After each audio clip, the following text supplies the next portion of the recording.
We're live, pal. Oh my god. That was such a deep exhale. Come on. What's up, Jay? Exhale. Yeah, it was like a... I feel like you're making stuff up. No. No, well, I was looking at you and the camera was looking at you. To be honest, welcome everybody. Yeah. Live back on YouTube by the looks of things. Another edition of the Good Touch for a Big Man podcast. And the first one in the studio since Shelbourne have become champions. Come on. Yeah, how does it feel? It feels very good.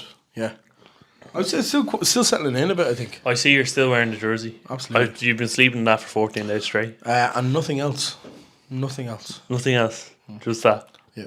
What do you think? I can't imagine how dirty that is right now. It's cleaning away. Yeah. Cleaning away. It still hasn't quite sunk in, man, to be honest with you. We were at the Fai Cup Final on Sunday. Myself, Dave, Dowling, Amy and ACF. And I don't know, we were at the game and it was just like, we actually won the league. What the fuck? Little old Shelbourne, as people like to say, did the unthinkable, you know. So yeah, it feels really good.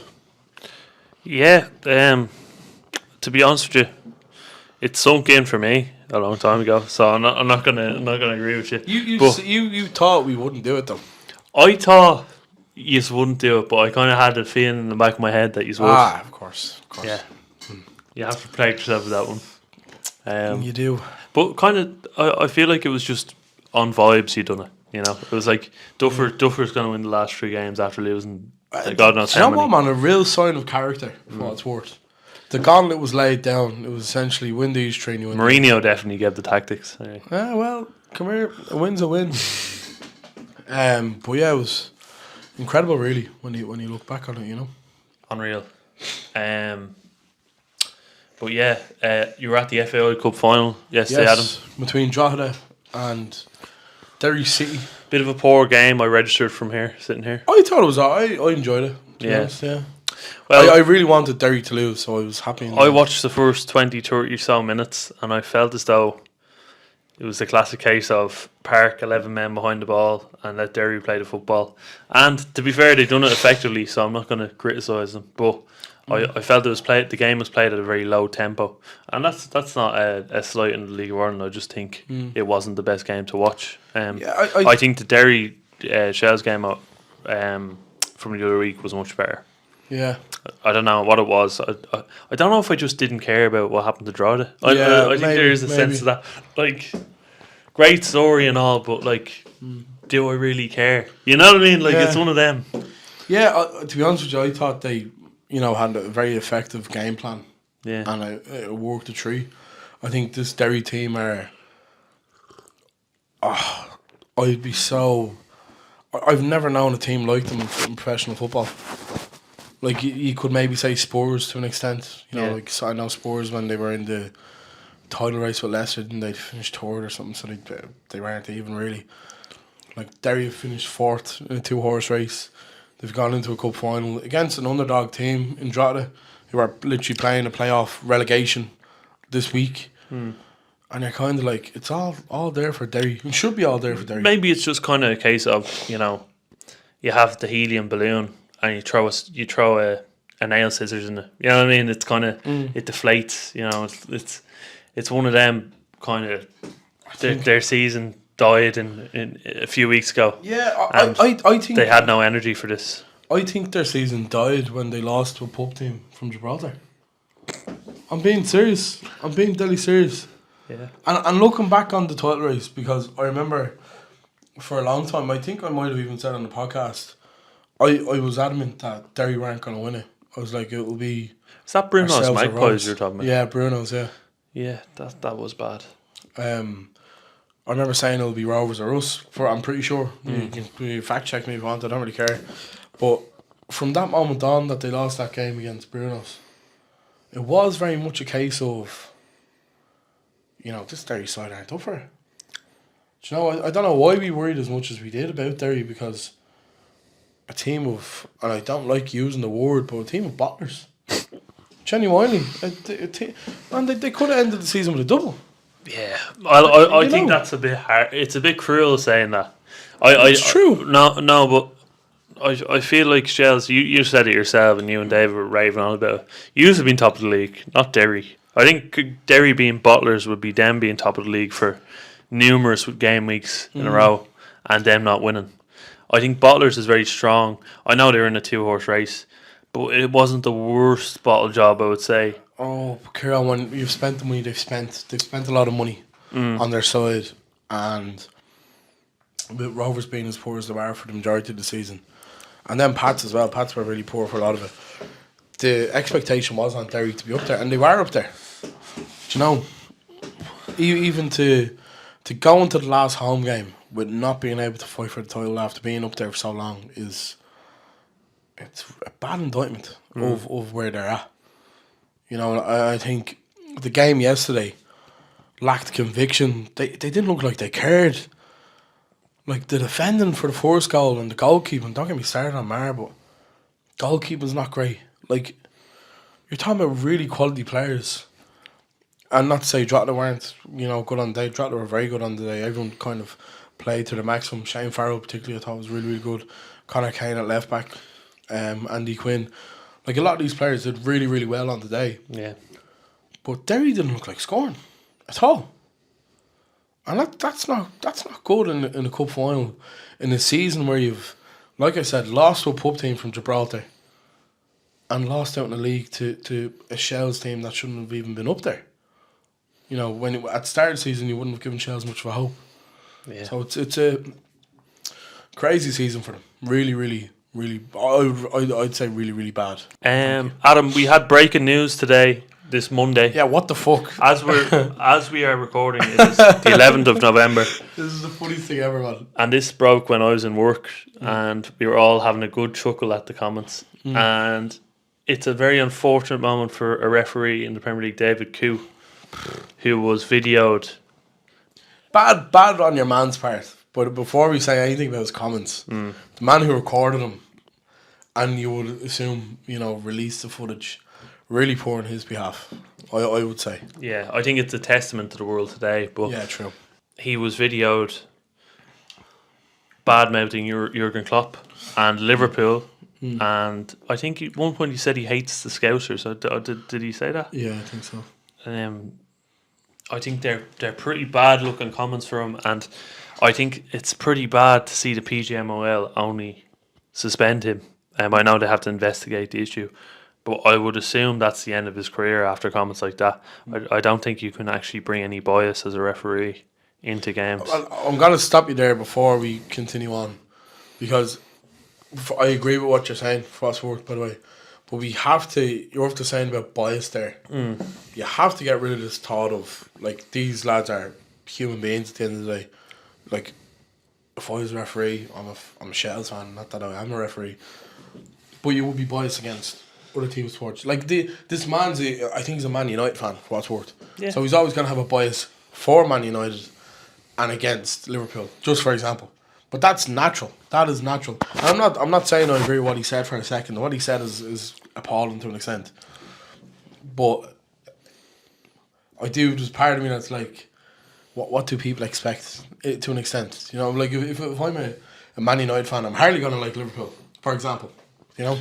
Yeah, I don't know if there's much of an argument here then, because I would say that this kind of incident is a testament, as I said, to society today. And you catch people saying, putting out of place their comments on it. You catch them on a bad day. This man, David Coote, was obviously under the influence, I would say. Under the influence of what exactly? To listen, a lot. Escobar has a lot to answer for. Wept, man. But I think he said he doesn't remember it as well. he was caught in a bad moment. Yeah. And by a kind of unearthly individual. I don't know. This guy, he didn't look like he was under the influence. He looked sober to an extent. More sober than him. And he was asking the hard questions. But yeah, it's not a good look. It's not. Well, my theory is that these lads were out on a night out. They spotted David Coote and went, that's a Premier League referee. And they just brought him back to a house. And they just got him drunk and they gave him whatever. I couldn't imagine them being friends with this individual. But here's my 2 cents on it. I think there is a chance he could have been saying this that was about a lovely cup of tea. every club in the Premier League. Yeah. And he was caught in a bad moment saying it about Jurgen Klopp when he could have been saying it about the likes of Ten Hag. He could have been saying it about the likes of Pep Guardiola as well. I don't think it would be fair to remove this man from his post based on those comments. Oh. You see, the issue is it takes the game. You know, you're taking the integrity of the game into question, then, aren't you? Like you can't have an individual like that, you know, managing a game essentially. Like some of the decisions that, and it's not just Liverpool what's worth it. He's just, I think he's just bad at his job, regardless of Liverpool. But we've longed for a long time of wanting the referees to have some kind of responsibility. I think if he was to not be reprimanded here, I think it's a really bad look on the PGMOL, the Premier League. Like, is it a bad look for kind of modern culture as well of cancelling people for a single action? I think he made a mistake. If he apologises for it, comes out and apologises. Well, he's come out and said he does remember saying it. Well, so he's denied it point blankly, right. Unless he's claiming it's like AI or something. Do you know? So he's already gone down the denial route. Yeah. So that's also not a good look. Do you know? There is, as I said, a chance he was saying this about every other manager. He could have easily said it about Gary O'Neill on the same night. This guy, as you said, could have been a random, ask some questions about all the managers. Yeah, no, I agree with you. I do agree with you. This singular issue, for me, isn't enough to remove a man of his livelihood, which is refereeing games. I was just about to say that. I would never want to see someone lose their job. Based on a video. But in this case, I'm quite happy. Yeah. Yeah. But I think there's a lot of Liverpool fans that are going to be wound up about this. And to be honest with you, I just think grow up. Well, it's funny. Grow up. It's funny because the entitlement. Have you ever had to have yourself badmouthed by a single person and want them to be sacked? Have you? No, come here. I agree with you on this. I do agree with you, right? But have you ever had a thought about something or someone, and everyone's kind of going, no, that's not true. That's not true, and then it comes out that it actually is true what you've said. I think it's. And it's probably a reflection of society. People like being right. Whatever about being, you know, correct or wrongful in the manner of what they're saying. People like being right. It's a very righteous society that we live in, where it's like, oh, well, we told you he was corrupt. He was corrupt. We told you. And Liverpool fans is us against the world siege mentality. It is. And this supports their argument, their claim. Well, at the end of the day, but some of the decisions, video. Man. In fairness, like some of the decisions, you would kind of go, "What in the name of Jesus is going on here?" You act like these refs are making bad decisions. The terrible decision that this man made on Saturday, he was refereeing the game on Saturday, right, against Villa. Yeah. Was not giving him a penalty, and on the other end, Salah. Villa. Yeah, and the other end, Coote. The other end, Salah scores. No. He doesn't bring it back. Are you talking about Pau Torres or... Pau Torres. No, that wasn't a penalty. It was a penalty. No way. It was a penalty. No way, Jose. And he didn't give it. Why didn't he give Leon Bailey a red card for taking Salah out before Nuno scored? I don't know why he didn't give that. Do you know? All I know is I watched the game. This should have been a penalty for Pau Torres. And I feel like he didn't have the ball to give it against Liverpool. I didn't think... To say this man has an agenda against Liverpool is crazy. No, it's absolutely crazy. It absolutely isn't. Crazy. Based on comments. You've no issue with him being on VAR and Pickford not getting sent off for injuring Van Dijk, Mane being offside. I just think Odegaard handling the ball in Anfield last year. I just think Rodri handling the ball against Everton. These are all related to David Coote. But these are isolated instances, Adam. They're not isolated. I just think people are so wound up about referees nowadays. They're not isolated instances. When, to be honest with you, no referee is ever going to be a good referee, because I feel like referee is like anything. It's like politics. It's like bloody what you eat for breakfast in the morning. Having a good referee is completely subjective. How is that like having a good breakfast?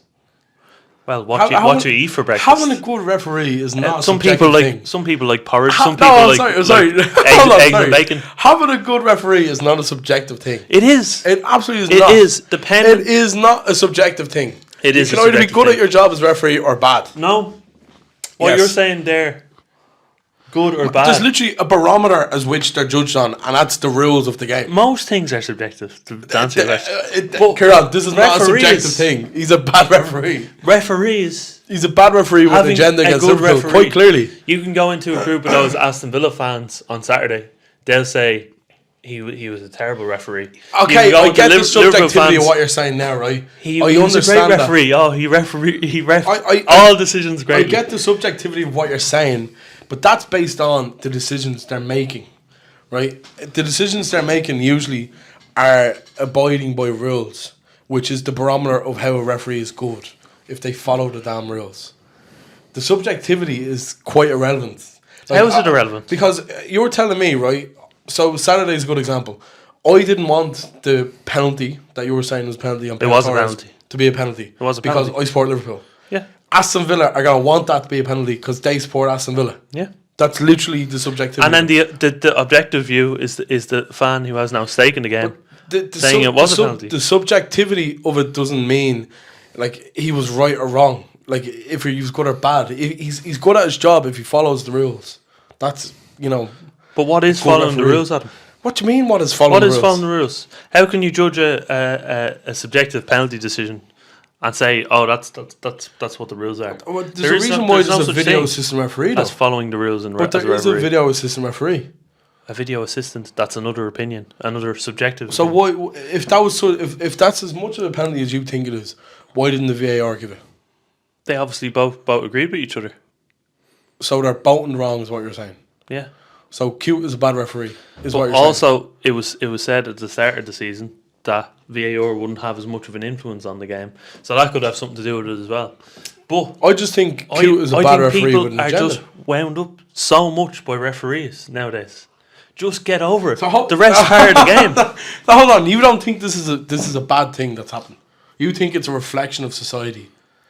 This whole David situation? Coote. You Yeah, thi- I think you're- it's a you're- reflection of You're society. an absolute mentalist. I think if you don't think he's done anything wrong. if you wind back the clock 20 Hold years, on, you don't think he's done anything wrong?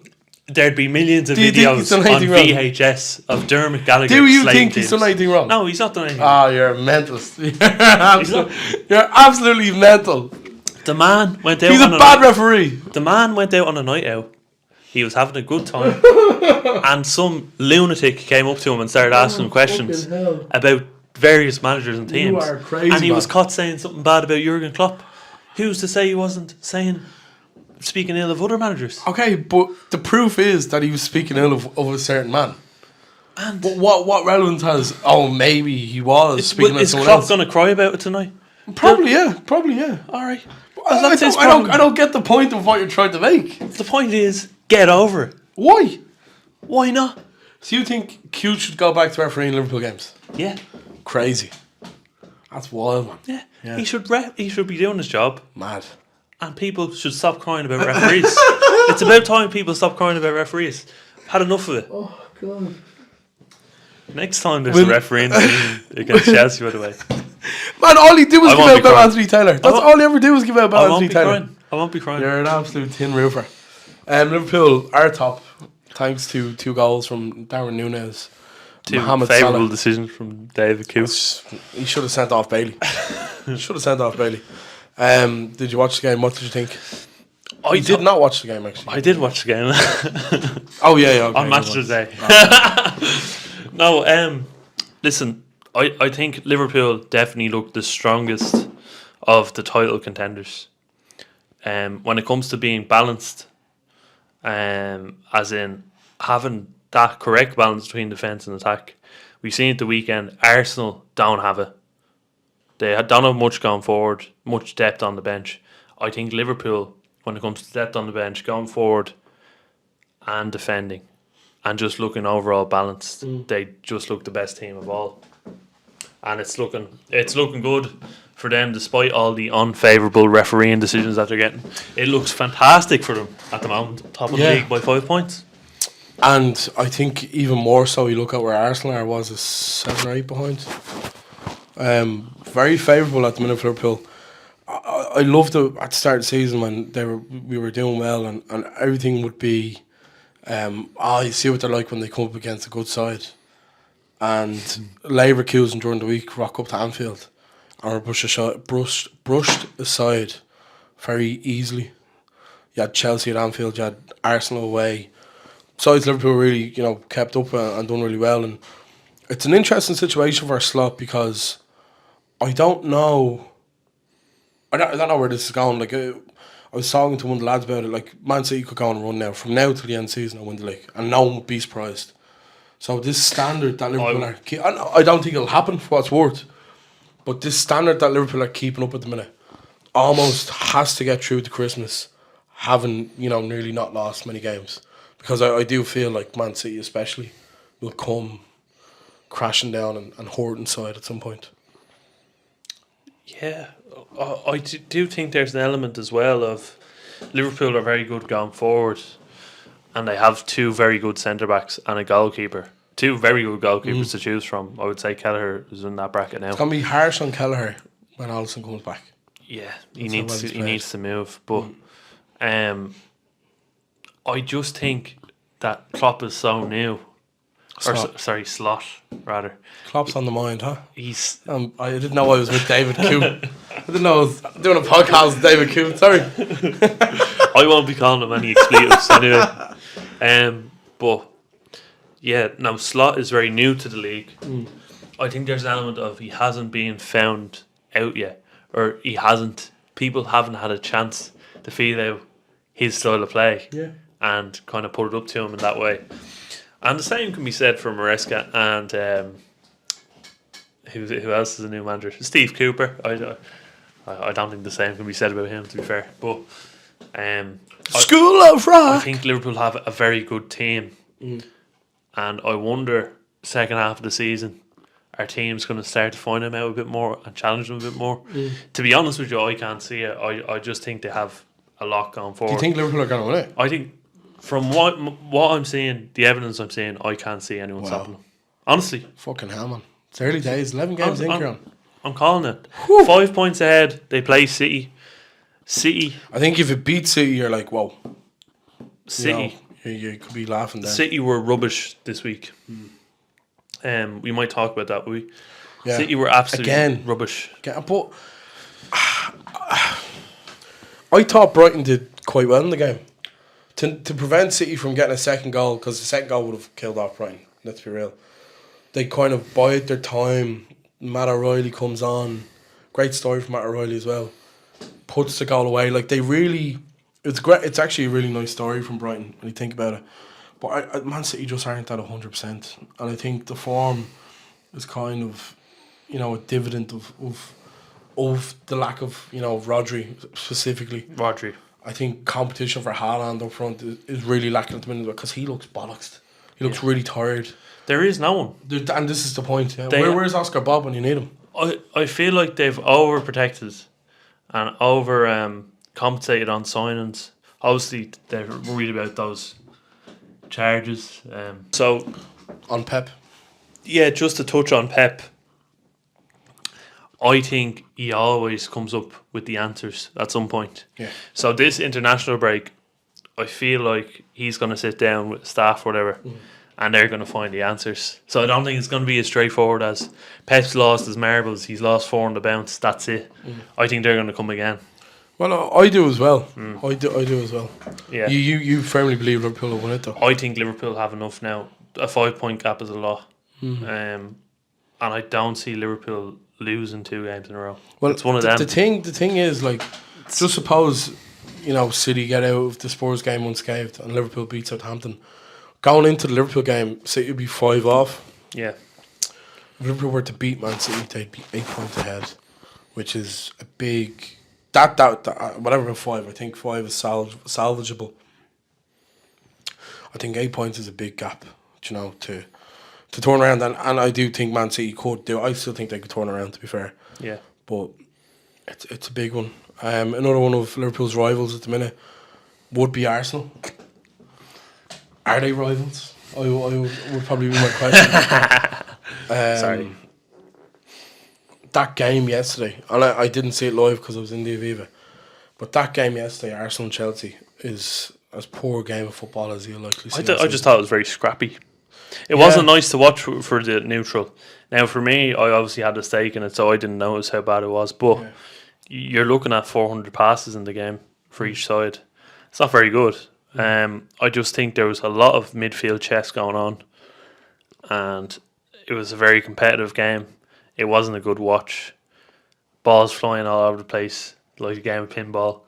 But I think there was a very good goal out of it from Neto. That was brilliant. Finish. Yeah, it was it. And Chelsea have a knack for scoring good goals lately, actually. But Caicedo. I don't think this Arsenal team are up to it. No way. Honestly. I really don't. I agree. And we're usually unified in our hate for Arsenal for good reason. You had Arsenal to win the league, I think, start of the season, didn't you? Well, oh no, they could still do it. To be fair, opinions change. No, you're right. You're right. I think it's very much a case, kind of like Man City. They don't really have much off the bench, and Odegaard came back on Sunday, and he was very good. To be fair, I thought he was brilliant, and he picked out a nice pass for the goal. But I just think Arteta, man, he's getting too emotional. So early on, you know, you look at the last minute of the game, they have a chance to win it. It's probably offside, and he dives to his knees on the floor. You're 9 points behind. I don't understand why. I think I brought up on the podcast. I think I said Arteta. I could see Arteta going to Man City if they came knocking. I don't know if he'd be up to that job. I don't think he'd be good enough, to be honest. I don't rate him as a manager. I really don't. I just think if you're Pep Guardiola, or you're even Arne Slot, from the early signs I've seen from Liverpool, you did not dive to your knees in the last minute when you're 2-2, and let's be honest, it wasn't a great performance from Arsenal. They let it go, and they're 9 points off the top. They're holding themselves to that standard. They're saying that they won the league title, but yet they're below Chelsea in the league. And it's a Chelsea side as well that, because Chelsea are third, whatever. Right? Chelsea are third, yeah. Don't take this whatever way you want to take it. I don't think Chelsea are title challengers. They're not this season. Do you know? They're not supposed to be. No, and that's very true. And I think that's a testament to Enzo Arsenal Maresca as title challengers would be my question. I think teams are going to pass them out very soon. I think last season was a very good chance for them. Best chance was last season. Yeah. Very good. And season before as well. And now you have Amorim coming in at Man United. Now, you can say what you want about him, Adam, but I think he's going to bring Man United up a bit. I think he has a very good record of Sporting Lisbon, and he plays a very nice brand of football. We've seen what he did to Man City. The goal against Man City, yeah. All the goals were nice. So, and he has a nice number 9 as well in Højlund, I think. I don't think so. Well, you can think what you want, but you've seen what he did with Gyökeres at Sporting Lisbon, and you say to yourself, can he unlock, so to speak, Højlund? I don't think he can. And players like Fernandes, for what it's worth, I think Højlund's a decent player. I don't think he's a bad player, but I don't think he's it. I don't think he's. Anyway, we're swaying from the point here. Arsenal, I think they were brilliant last year. They had a chance, and now in the next few seasons, I think we're going to see teams maybe potentially pass them now. Yeah, I don't. We have a question on Amorim in the Get Out, so I'll hold off until then. But yeah, I just don't see Arsenal contesting for the rest. Like they'll probably be up there towards the end, but I think I had them finishing towards the start of the season. I really don't. You need a team of characters. You need a team of players who, can take that pressure and perform under it. And I just don't think they're up to it. And I think their neighbours over in Tottenham are the same. I think Spurs are a really bad side at the minute. Let's talk about Spurs for a minute, because I look at that squad and I don't see many world-class players. Like, I understand, and he probably means well bring these players in, but I think the recruitment of Brennan Johnson and Solanke, for example, Is that really Spurs' level?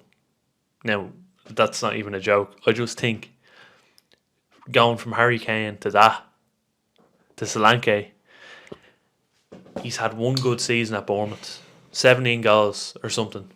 Before that, he didn't score more than 5 goals in the season. I don't know how true that is. You can look that up. I think it's a bit of an exaggeration. You can look. It might be a bit of an exaggeration. Yeah, well, it is. It's. I know it's under double digits. He hasn't had one. He's had one good season over double digits in the Premier League. We won't dwell on Brendan Johnson. Very good for Nottingham Forest. Can he rise to the Spurs level of doing things? I think you're picking on the wrong person. I think Johnson's been very good. And Slanky, to be fair, as well. You can think what you want. Udogie. What does that mean? I don't know if he's up to it. He had a great first season. Yeah. I don't know if he's up to it this season. Van de Ven, pace merchant. Is he a good centre back? His partner at centre half, Romero. Dirt. Bullied by Delap yesterday. Yeah. Really, he's a really poor player. I don't rate Romero at all. This I Spurs think team, he's a hatchet man. Bentancur seems like a bit of a passenger. I know he scored yesterday. I haven't seen him in about 15 games. For one of the goals yesterday, he was just like not there. Like you could see why he was like, I do not want to be playing football. Pedro Porro, another player who flatters to the save. I think actually Johnson. I don't want to be contrary to you. I think Johnson's actually been alright. I think Solanke's done well in patches. Solanke is but rubbish. the likes of Werner, Richarlison. This is terrible. These players are poor. Son's not really living up to it this year, and that could be Son's race run maybe. That could be all that is. But I don't like Big Ange's mentality. Is almost sore loserness. Yeah, and it's big and he Klopp had it as well. He didn't really lose a lot at Celtic, but he just has. I think his demeanour is very arrogant. I don't know, mate. Do you know? And to be honest with you, I think most managers do have the same demeanour when they lose a game. He always looks down from the camera when he loses. He's like he's not looking the interviewer in the eyes. Yeah. I don't know, mate. They just lost the game. You know. I do think a lot of managers suffer from it, and it's a heat of the moment thing. It's you've lost the game, and they're like, right, we need to interview you. Like, there's no kind of second thought gone into what you're going to say, really. I wouldn't want to get in a fight with Big Ange, though. I couldn't imagine a fight with him. I know, but like just in general, he seems like the type not to mess with in a fight. Like maybe.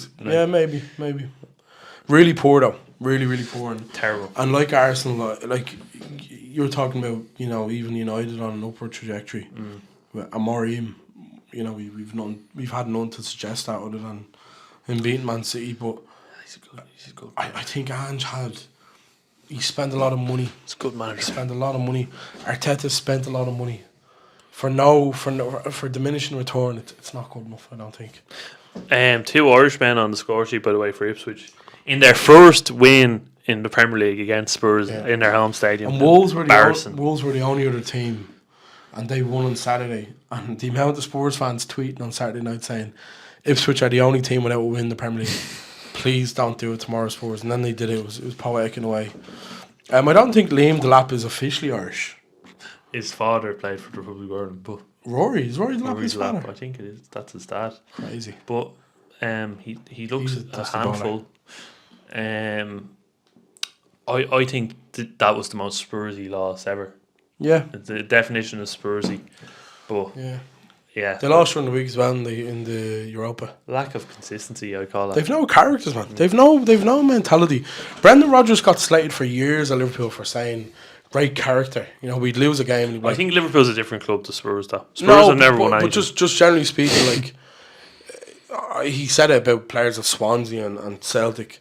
Like Joe Allen, he used to love Joe Allen, and he always brought up Joe Allen's character, so how he played and kind of. That used to annoy me. But there's a lot to be said for having good characters in your team, players who will graft, players who will. And Spurs haven't got that, Kieran. Spurs haven't got that.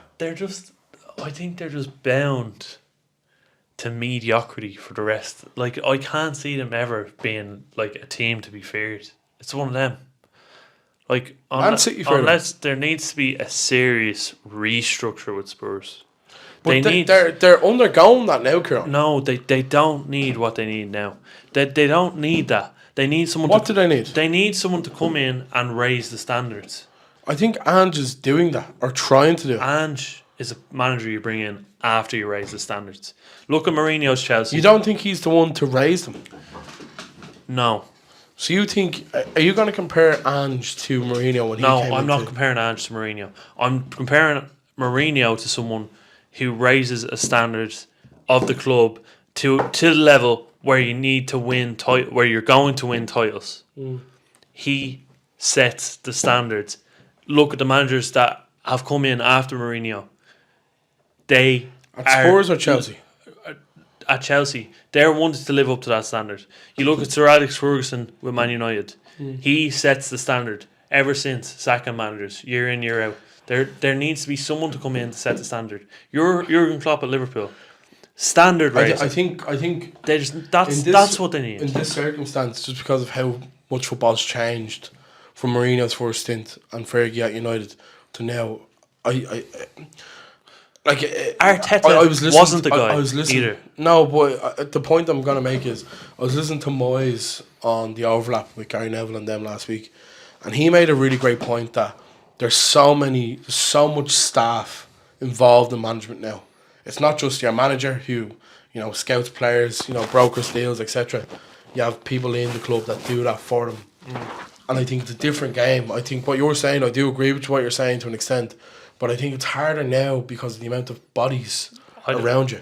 I don't think it's hard to bring in a manager that raises the standards to the level that needs to be set. Well, quite can I be honest with you? There's never been anyone at Spurs to take it by the scruff other than Mourinho.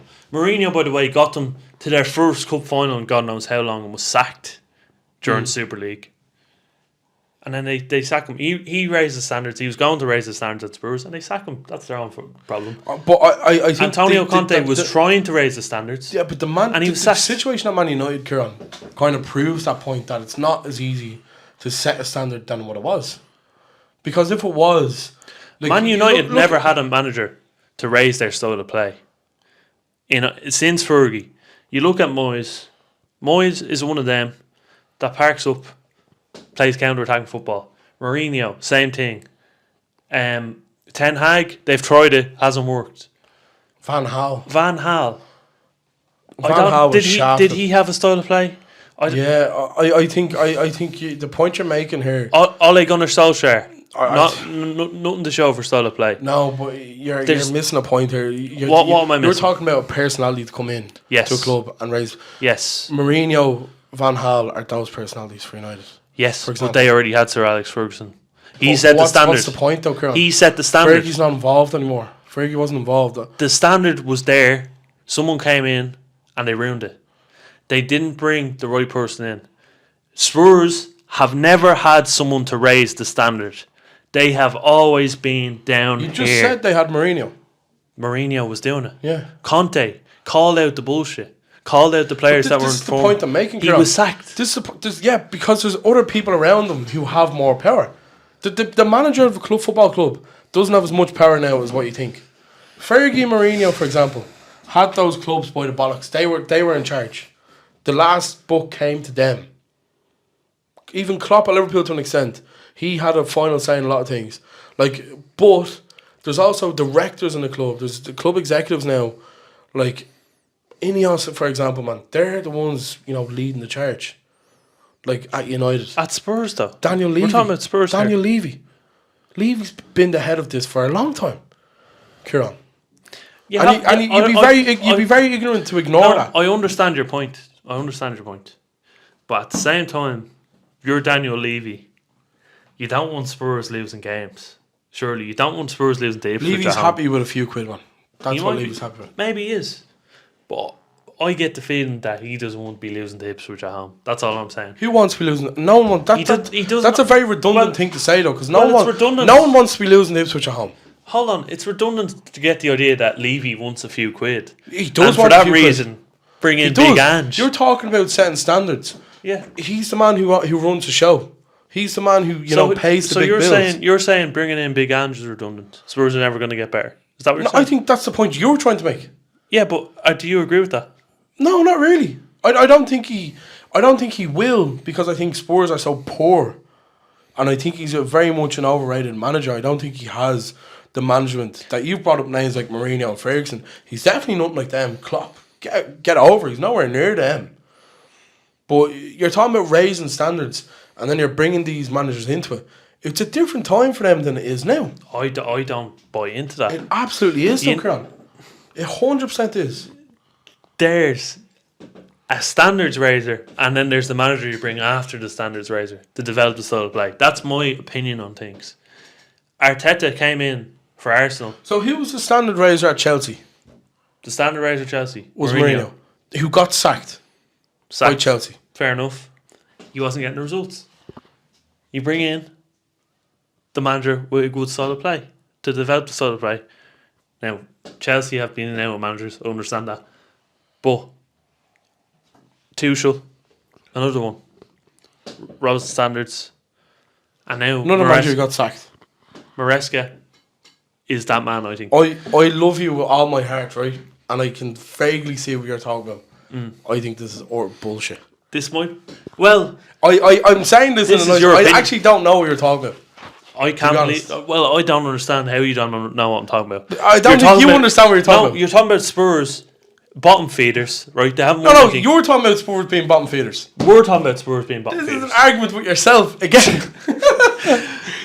They need someone to come in and get them winning trophies. Who does that in the market we're in now? Who does that? A manager that's a winner, like who? An Inzaghi. A Mancini even. Mancini's on the market. Roberto Mancini. Yeah. Right. If Ancelotti's on the market from next year, if they brought someone like that in, Mourinho, Spurs brought Mourinho back. They need to build a winning mentality. They've never had a winning mentality. That's what I'm talking about. They've never had someone to raise the standards. That's what I'm talking about. Right. Okay. Do you agree? They're always going to be bottom feeders until they do that. Even if they bring in the right man. But I don't think they're always going to play second fiddle. It is as simple as that. Like you're talking about. It is as simple as that. Mourinho at Chelsea, for example. Liverpool hadn't won a trophy before Jurgen Klopp came in. I know, but that's a team effort. It wasn't just Klopp is responsible for a lot of it. Don't get me wrong, but I don't think it's as easy now to do it as it was back then. Even when Klopp came in, to be honest, Klopp worked under different constraints that Ange had. Klopp didn't have the money Ange has spent, for example, for a long time. Like there's different. It's not any one thing. Liverpool never had the money, but they spent 800 million. You're talking about a standard raiser at Chelsea, Mourinho. Yeah, who got sacked. And what are you talking about? Like? No. Mourinho was a great. No. Mourinho was a great manager. Yeah. Don't get me wrong, he's a really good manager. But you're saying he was the one that raised the standard. He did. And Avram Grant was the one who took it forward. Avram Grant got Chelsea to a Champions League final. Yeah. Do you think Chelsea... How did that go? Hold on. Do you think Chelsea would... How did that final go? You're not letting me speak. You're not answering my question. We lost the final, yeah. Okay. Do you think Chelsea would have got to that final if Mourinho hadn't been in previous? Absolutely not. He brought those players from your standard players to winners. They're winners after Mourinho comes in. Mourinho also lost 2 Champions League semi-finals against Liverpool. For example. Like I don't understand. I don't understand the standard raising you're making. Hold on a second. This argument just came from nothing, really. Hold on a minute. You're saying just because he lost 2 games, he's not a winner. No, I'm not saying that. That's I what didn't say that once. He's lost 2 games. You're saying he raised the standard. He did raise the standard. Okay, and Avram Grant took it to the next level. Is what you're saying? Is that what you were saying? No. Categorically, yes or no? No. Mourinho took the players from the next level. He brought them from contenders to winners. You need someone to come in, raise the standards of players. That's my point. And it's nothing to do with the manager. So you have to raise the standard raiser, and then who's the manager that comes in after? The manager who comes in after is the man to develop the style of play. Chelsea have never had that man. I'm not even going to deny it. They've never had someone come in. Ancelotti was the guy, I think, to keep. Yeah, not a bad and shot. Roman Abramovich sacked them in the dressing room. Chelsea was quite good. Were always trigger happy. They never stuck with one man, and that was their mistake. But once you get the winner... Was it a mistake? Because Chelsea won quite a lot of things. They won a lot. I don't know if it was a mistake. I think if they had held on to Ancelotti, I think they would be winning a lot more. That would be my opinion on things. Potentially. But regardless of the fact, I'm just lost on the point you're making of a standard razor. I don't think you're lost at all, Adam. I think you understand what I'm saying. No, I really don't. Because Right, you're talking okay. about someone who's coming into the club to raise standards. Yes. And then someone that takes that and develops it, essentially. Is that what you're saying? I think Do you someone... think, just let's use Arteta's the guy after someone comes in to raise the standards. That's my opinion. Ange is the guy after someone comes in to raise the standards. I just don't know who Spurs would get instead of Ange Postecoglou for the job at the minute. Adam, it's very simple. Inzaghi There's would- winners out there. Inzaghi wouldn't go into Spurs and do a good job. I don't think. Zidane. And that's dreamland stuff. Dreamland. All right, so it's dreamland for Spurs. It is. I would It's say it dreamland is. for Spurs. For So someone for like them to Zidane, get a winner, it's dreamland. That's their problem. Why did they go up to the SPL and get Ange Postecoglou if they could attract someone like Zidane? Why did they do that? I haven't a breeze. You're asking the wrong person. Anyway, we'll move on. I agree with your argument in terms of Liverpool though, because Klopp came in, raised standards, Yes. and Slot has taken it forward. Do you think... Is that what you were talking about? Absolutely. Okay. Well, Do there you go. think... Do you The hold examples on. used were terrible. Do you... Very good. Do you think that Roy Hudson would have won? After that nonsensical debate, It wasn't nonsensical, It was by the completely way. nonsensical. Yeah, Jesus, you need Webb. someone to come in to raise the standards. Simple We're as. gonna move on to get it out. Roy Hudson would have won the Premier League for Liverpool. Yeah, cool. Yeah. I didn't say that once. Right. Go on. That makes no sense. Ask Again, you're arguing with yourself. Ask your question. You're arguing with Ask yourself. your question. No. Okay, my question is, why would Roy Hudson have won the league with Liverpool? Well, that's your argument. It's not. I literally did not put forward an argument. He was the man to build the process for Liverpool. I didn't say that once. You're living in dreamland, man. First, get it out questions from Ian. He says thoughts on Troy Deeney. You like Troy Deeney, don't I you? think he's a great pundit. I really do. And people, you go onto Twitter and you see the amount of disrespect for him, and people don't listen to what he's saying. I think he describes the game very well. Yeah, I'm not a fan. Of course you aren't. No, I'm not being betrayed. Genuinely, I'm not a fan. I think he's a bit of a thug, bit of a bully. Bit of a bully. And he's been on podcasts saying about how he was going into training for Watford. I think they were trying to get rid of him, and he's like, I'll go in and break people's legs. And all. It's like, why would you do that? If Xabi Alonso said that, you would have loved that. Why would you go on a public platform and say it would be my question as well? I don't really get him. But Sense of humour. is it a sense of humour or is Yeah. it a threat? It's called a sense of humour. I don't think it is. Ian says, how did Derry come back from the cup final defeat? A number of players out of contract too. Kieran, you thought Derry were unfortunate this season. I didn't say once they were unfortunate. Well, you did. You were claiming they bottled it. Oh, well, which they did. isn't true. They did bottle it. They didn't. They They didn't bottle anything. They did. How did Derry come back, do you think? Is there a way back? I think there's a way back. I think they need to keep hold of the manager. Whoa! Now, hold on. Are you being serious? I'm being deadly serious. Oh, my God. I think it would No be, way. it'd be- End the podcast. it would Oh, be my God. ludicrous to sack a manager that's brought them to this position. Oh. Cup final. Medi- He's won the cup before against Shels. I think he beat them 4-0. But They didn't win the league this year, though, did they? not the point. No, well, it is. But There's no way. I think it'd be ludicrous to sack a manager that has them competing for the league year in, year out. You I bring thought you it. said they didn't compete for the league this year. No, I said they didn't bottle the league. You were claiming they bottled the league. You said they weren't in contention You're for it. putting words in my mouth. Oh, well, I'm not. You quite literally said they weren't in contention for it earlier on. No, you did. You can believe. No, well, you did say it. Right? You can believe what you want to believe. You Adam. just said it earlier on. You're entitled to your You opinion. said it earlier on. But I think they'd be mad to let go of this man. Yeah. I think he's a dead man walking in terms of management. Your man, I don't know if you've seen it yesterday in the coverage, but Gareth McGlynn was saying the players let the staff down and whatnot. And to be fair, it's not any one thing. It's not just down to Higgins. It's not just down to him at all. But I think he's had a poor season in terms of when you take everything into context. I think yesterday was a bad indictment for them. I don't think he'll be around for much longer. And how do they go on from here? It's like anything, isn't it? Like they have a lot of players on the way out, and it's the nature of the league where the turnover is quite high. And anyways, but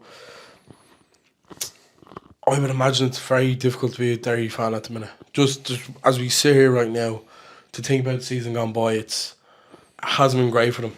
And I don't think Higgins being up there for much longer would be my personal opinion. Yeah. Jer says, which is more Spursy, Derry City 2024 or Bayer Leverkusen 2002? Are you aware of the Leverkusen 2002? Lost the league on the final day. I think Michael Ballack missed a penalty. And then Dortmund did that recently as well, didn't they? And then they lost the Champions League final to Real Madrid. And then Michael Ballack lost in the Champions League or a World Cup final as well for Germany against Brazil, all in the space of about 6 weeks. That's before my time, Adam. What do you think is more Spursy though, Derry or Leverkusen in those years? Leverkusen, probably. Yeah, I'm not just saying it, but I genuinely can't. I haven't seen a side like Derry crumble in a long time. I actually can't remember a specific team. Ian brought up both to me last season. I think you're clutching at straws, honestly. I'm not even saying that to gaslight you. I'm really not though. But this was a team. This was a league of inconsistencies. It was. Every team was struggling. I agree with you. So to say Struggling one team is a stretch. Bottled the league would be a vast overstatement. Here's one for you, right? So me and Jared go and watch the League of Ireland every week. He's also saying it about Derry bottling it. So does that not kind of point towards us being correct in a way? Oh, so that doesn't entitle me to my own opinion. No, that's not the point. But a lot of people will say that Derry. Ian's also brought it up about Derry being fucked.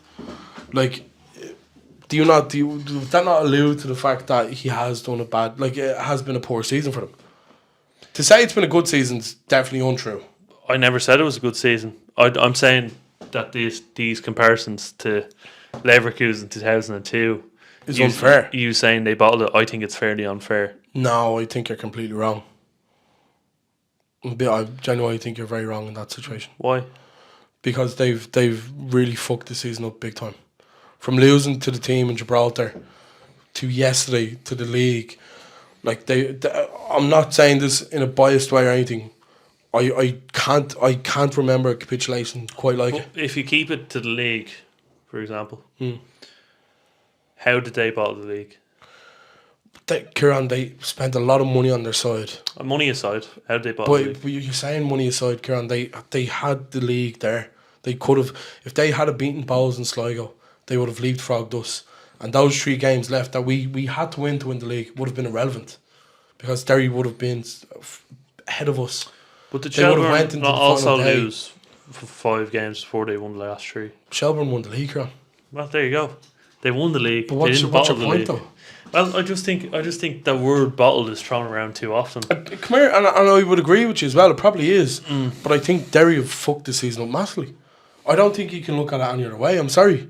I'm not being smart or rude to you when I say it, but it's very hard to look at this and say that they didn't fuck it up. Do you know? Like, it's in black and white. They really done a number on themselves. Yeah. Do you know? I think you're angry or upset here about Derry. I just think it's a vast overstatement. I don't think it is. I don't believe it is. I think it is. Why?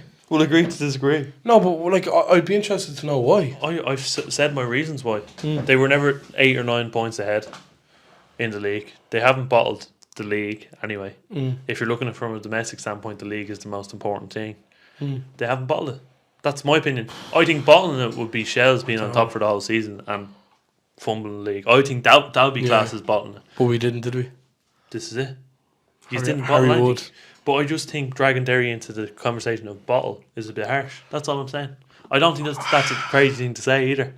Maybe it isn't. Maybe it isn't. But I don't think you can't, objectively speaking, you can't look at this season for Derry and say that they didn't have a shit season. Yeah, well, that's a different argument. Like, you're talking about a manager who should be kept when everyone in the world is saying he shouldn't. Like, I don't know if you're being contrary or, like, I don't understand why you'd keep Higgins after this season. After the money spent and after I just think failing to the flatter to the sleeve. If they sack him, who are they going to bring in? That's a great question. You could say that about any manager in the league as well, though. Like what is the solution? I don't know. But I don't think the solution is having him there for a person. I know I've met him many times. He's a lovely, lovely fella. And I like that again, like Coote, you were speaking earlier. You wouldn't want anyone to lose their job per se. But I think he's really fucked it up this season. Majorly. You know, I don't think there's any come back from it. To be honest. And I think if this was, say Chelsea were in this position and Maresca had lost the final and kind of, but they're not. I suppose bottling leagues is probably, you don't want like me saying that, but if Chelsea were in contention for a league over say Spurs for example, and Spurs ended up winning it in Chelsea's home turf on the last day of the season, This is a hilarious hypothetical. but you would be, Kieran, you would be up the walls angry like, and then a week later lose a cup final against a fucking Leicester or an Ipswich. Like it's not good. It's not good in the slightest. Dowling says, why is a W called W and not double V?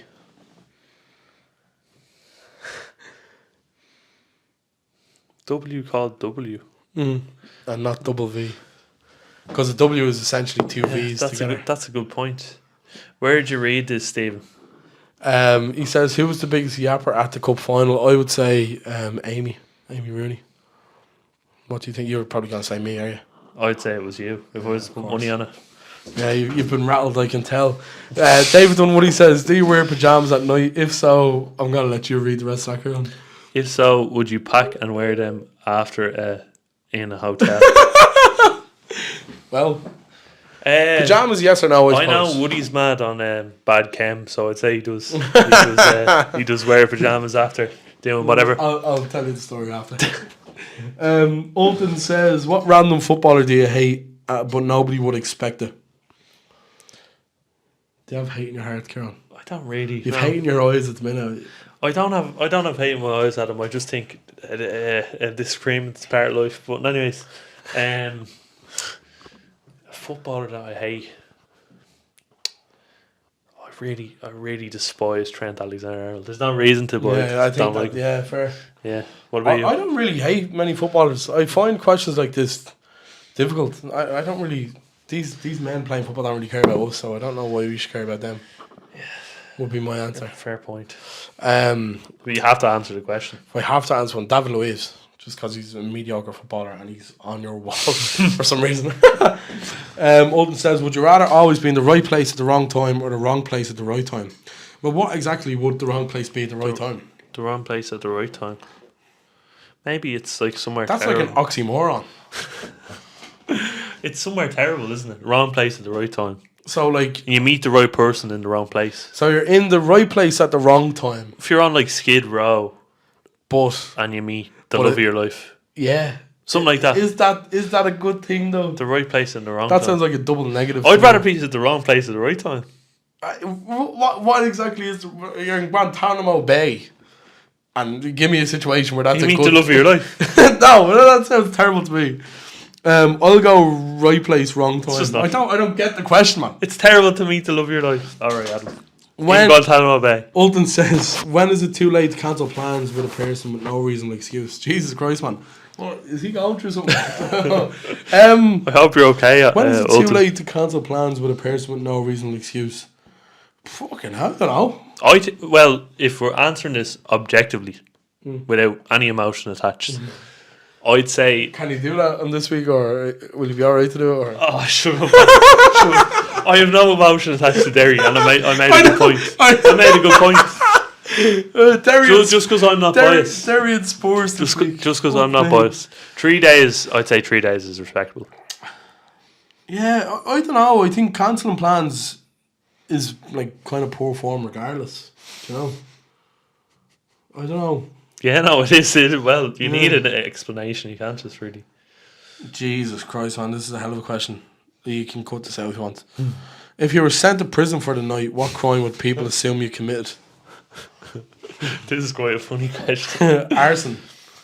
Arsene Wenger. Yeah. Big long jacket.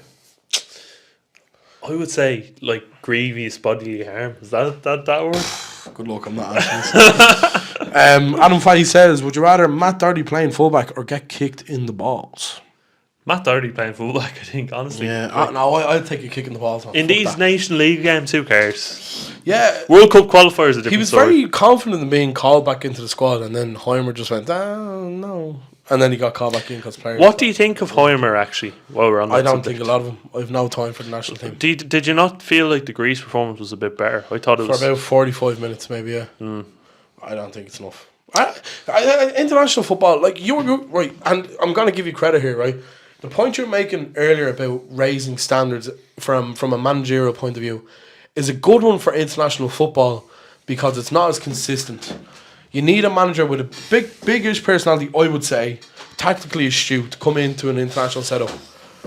With Heimer, and the reason being is because it's not as consistent. Success in any sport is about raising standards. It's every couple of months is international football, or every couple of weeks. So you don't have that kind of committed, consistent, time with players. I don't really think much of him, to be honest. I don't. Do you think he'll get us to the World Cup? The biggest World Cup of all time. Yeah. I'd be very unhappy if he didn't. Really? Yes. Well, I don't think biggest many World Cup of all places time. have gone to Europe. The biggest World Cup I of all don't think time. many places have gone to Europe. I think it would be bad if he didn't. Like that again, I think when it is what it is, it's the biggest one of that ever. I think finished third in a good group's a good result. Adam says players you'd like Shels to sign during the off season: one defender, one midfielder, one forward. Ellis Chapman off Sligo, Will Jarvis to come back would be lovely, and Tom Gravosti off Pats. He's a good player. You don't want them signed anyone because you want them to be down, Karen, I assume. I'm definitely in your head, Adam. Adam says, do you think colours look the same to everybody? Not colourblind people. He says, favourite song right now? I'm going to go Bug by Fontaines or Good Luck Babe, Chappelle Claire said it. Or Joy Division, Lovell Terrace Part. There's my top three for the minute. Fleetwood Mac, Landslide. Great tune. Landslide. Bring me down. Adam says, why is Kieran so cute? Thanks, Adam. There you go. He says, any women listening want a 6'3" average musician. I actually met Adam outside Trinity and he was on a date, so I wonder what happened there. He won't like. I don't even know if he listens, but he might. He won't like that. Was this last week? It was a few weeks ago. Yeah. Well, I know the day. He says opinions on football Twitter. Septic would be my answer. Adam got his opinions on David Q off football Twitter, so that's not true. Yeah, it is true. Gary Valve says thoughts on Pep cracking up since Amorim was appointed. What do you think? What you like Amorim? I gauged that from your chat about him earlier. I think I was talking about standard raisers earlier. I think he's a hybrid between both a standard raiser and someone who's going to improve the style of play in Man United. Right. And I can see them being up in the top 4 next year. I'm not even saying that just to build hype around this season or next season. I think he's a proven track record. He does, Adam. He's won the league in Sporting Lisbon. They hadn't won the league for years before he came in.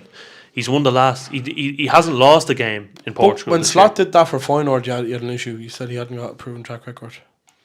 When did I say that? When Slot got appointed. You're going to have to bring up the clip because I don't think I said that. When Slot got appointed, you had an issue with Slot. And I didn't have any issue with Slot. Yawn. Okay, go on. Keep going.